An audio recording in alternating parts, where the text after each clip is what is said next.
राधे राधे दोस्तों, आज के इस वीडियो में हम आपको बताएंगे कि आखिर क्यों मिला श्री राधा रानी को ये भयंकर श्राप, जिससे राधा रानी को श्री कृष्ण से वर्षों का विरह सहना पड़ा।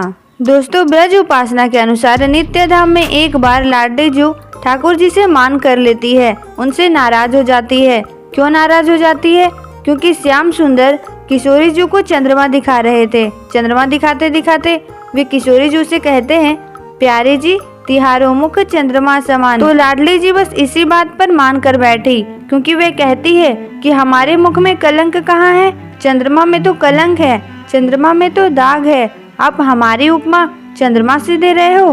बस इसी बात पर प्यारी जी रूठ गई।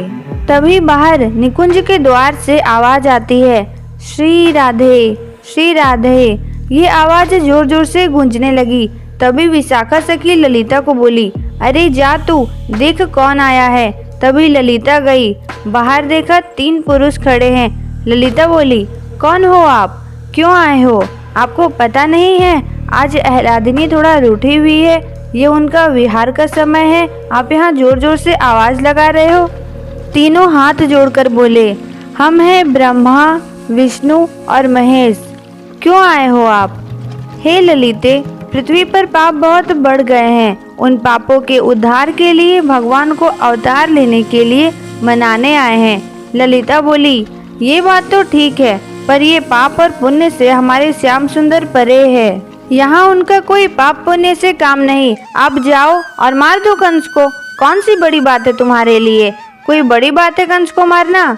तो शंकर जी बात को संभालते हुए बोले, अरे नहीं नहीं ललिते, वो कंस को मारने के लिए तो कोई भी चला जाए, हम तो चाहते हैं कि राधा माधव का जो प्रेम है, उस प्रेम का संचार श्री ठाकुर जी पृथ्वी पर अवतार ले और सबको कराए।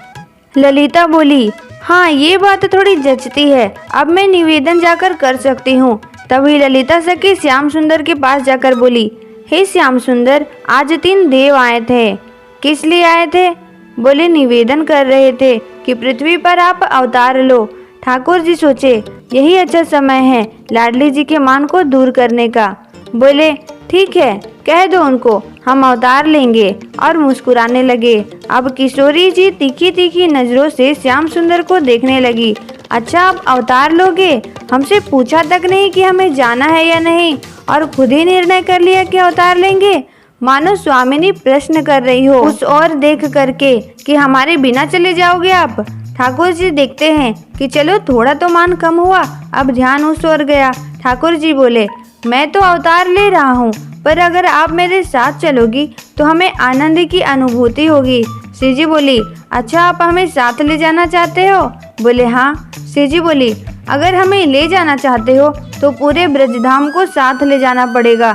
श्री जी आज हट कर बैठी कि ब्रज जाएगा तभी मैं जाऊंगी, जहाँ यमुना महारानी ना हो, गोवर्धन ना हो, वहाँ मैं नहीं जाऊंगी। पूरा निकुंज मेरे साथ चलेगा, सखिया मेरे साथ चलेंगी। श्याम सुंदर चलने की अनुमति दे देते हैं। इतने में ही श्रीधामा बड़े गुस्से से भीतर आया कुंज में। वैसे तो कुंज में किसी भी पुरुष का प्रवेश वर्जित है, और सखिया रोक भी रही थी कि क्या कर रहे हो। इतने में श्रीधामा बड़े गुस्से से किशोरी जी के पास आकर बोला, क्यों परेशान कर रखा है हमारे सखा को? जब देखो रूठ जाती हो, जब देखो मान करने लगती हो। हमारा सखा कितना भोला है, कितना सीधा है, दिन भर आपको ही मनाने में लगा रहता है।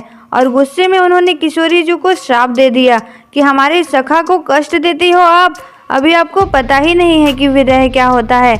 मैं आपको श्री कृष्ण से 100 वर्षों के विरह सहने का श्राप देता हूँ, आपको श्री कृष्ण से 100 वर्षों का वियोग सहना होगा।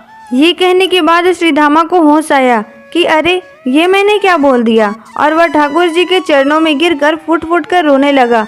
तब ठाकुर जी बोले, शांत हो जाओ श्रीधामा, ये सब मेरी ही इच्छा थी, मेरी ही लीला थी, इसलिए तुमने ऐसा करा। इस प्रकार किशोरी जी और ठाकुर जी पृथ्वी पर अवतार लेते हैं, और राधा रानी को श्री कृष्ण से 100 वर्षों का विरह सहना पड़ता है। दोस्तों, अगर आपको ये वीडियो अच्छी लगी तो ऐसे ही और वीडियोस के लिए, राधा कृष्ण की छोटी छोटी कथाओं के लिए हमारे चैनल को सब्सक्राइब जरूर करें।